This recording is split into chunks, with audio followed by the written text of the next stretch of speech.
Hi viewers, welcome to me పద్దు life skills. అందరూ ఎలా ఉన్నారు? పద్దు లైఫ్ స్కిల్స్ ఫ్యామిలీ మెంబర్స్ అందరూ బాగున్నారా? నేను కూడా చాలా బాగున్నాను. ఓకే, ఈరోజు మన వీడియో ఏంటంటే నాటుకోడి నేను మట్టి పాత్రలో వండాను.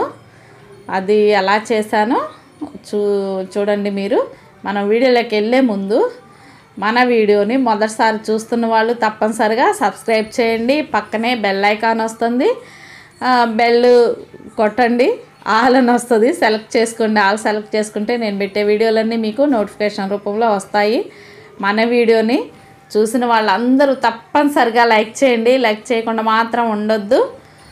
వీడియోని మొదటి నుండి చివరి వరకు తప్పనిసరిగా చూడండి. మధ్యలో ఎక్కడా కూడా మీరు బ్రేక్ చేయకుండా చక్కగా వీడియో మొత్తం చూడండి. మీ ఫ్రెండ్స్ అందరికీ కూడా షేర్ చేయండి, కామెంట్ పెట్టండి. ఓకేనా? మరి వీడియోలోకి వెళ్దామా? చూడండి, మన నాటుకోడి మట్టి పాత్రలో ఎలా చేశాను. బేసిక్గా అందరూ పల్లెటూరులో అంటే ఎక్కువ నాటుకోళ్ళే తింటూ ఉంటుంటారు. అయితే మాకు ఇంట్లో పెరిగినైతే కాదులే, కానీ బయట నుండే కోళ్ళ ఫారం ఉంది మాకు దగ్గరలో. నాటుకోళ్ళు కూడా అమ్ముతారు అక్కడ నుండి తీసుకొచ్చి మా ఇంట్లోనే కట్ చేశారు. మా తమ్ముడు కట్ చేశాడులే. అది ఒకసారి చూడండి మీరు ఎలా వండానో. మనం ఇప్పుడు నాటుకోడి పులుసు మట్టి కుండలో వండుకుందాం. దానికోసం ఈ నాటుకోడి అంటే కోడిని తీసుకొచ్చి కట్ చేశారు. నాటుకోడి ముక్కలు. దీనిలో నేనేం చేశానంటే అల్లం వెల్లుల్లి పేస్టు, ఉప్పు, కారం, పసుపు, కొత్తిమీర, కొద్దిగా ఇంట్లో తయారు చేసినటువంటి ధనియాలు, చెక్క ఇవన్నీ వేసి నేను ఎప్పుడు మసాలా తయారు చేస్తాను. ఆ మసాలా పొడి మొత్తం కూడా కలిపి ఇదిగో ఈ విధంగా పెట్టాను. ఇది ఏంటంటే ఉల్లిపాయ, టమాటా, పచ్చిమిరపకాయలు వేసి ఇలా పేస్ట్ చేశాను. ఇప్పుడు మనం స్టవ్ పైన ఈ మట్టి కొండని పెట్టేసి దానిలో కొంచెం ఆయిల్ వేసేసి వేడి చేస్తున్నాను. అది ఆయిల్ వేడైంది. కొద్దిగా అల్లం వెల్లుల్లి పేస్ట్ వేద్దాము.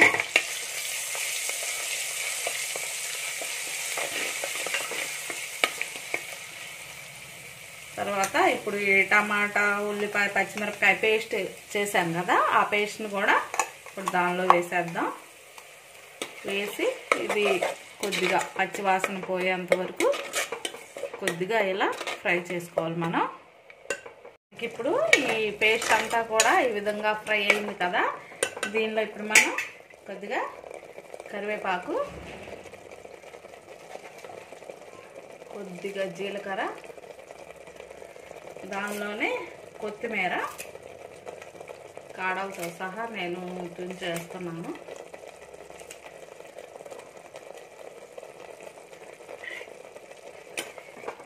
వేసేసి ఈ విధంగా కలిపేసాను. తర్వాత దీనిలోనే కొద్దిగా ధనియాల పొడి,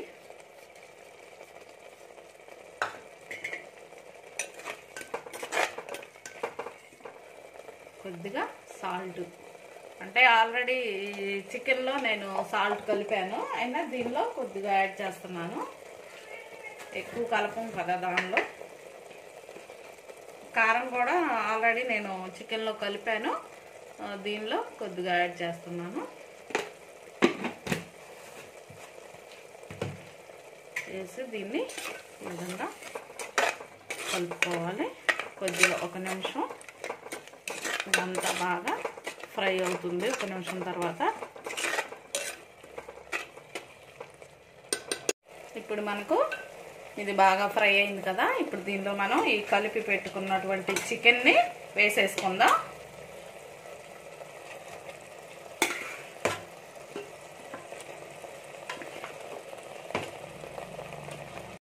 ఈ చికెన్ అంతటిని వేసుకున్న తర్వాత ఒకసారి మొత్తం కలిపి తిప్పేద్దాం. ఇదంతా కలుపుదాం.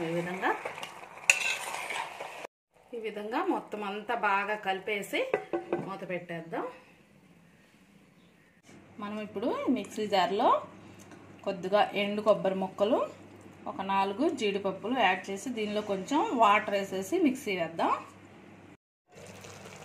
ఇప్పుడు మనకి చికెను 90% ఉడికిపోయింది. ఇప్పుడు మనం ఈ పేస్ట్ వేసుకున్నాం కదా, ఇదంతా కూడా దీనిలో వేసేసుకోవాలి. అంతా వేసేసి ఈ విధంగా కలుపుకోవాలి. ఇప్పుడు దీనిలో కొద్దిగా ధనియాల పొడి, చికెన్ మసాలా పొడి ఇదంతా వేసుకున్న తర్వాత మొత్తం కూడా బాగా కలుపుకోవాలి. ఈ విధంగా కలుపుకున్న తర్వాత మూత పెట్టుకొని ఒక 10 నిమిషాల పాటు ఉడికించుకుందాం, సరిపోతుంది.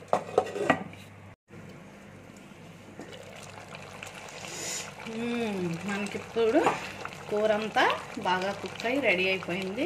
ఆయిల్ అంతా ఒకవైపుకి వచ్చేసింది. మంచి ఫ్లేవర్ వస్తుంది.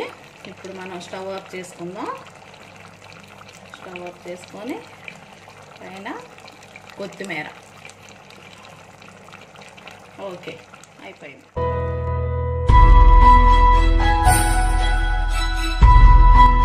ఇప్పుడు నేను ఇది మా అమ్మాయికి పెట్టడం కోసం ప్లేటు రెడీ చేశాను.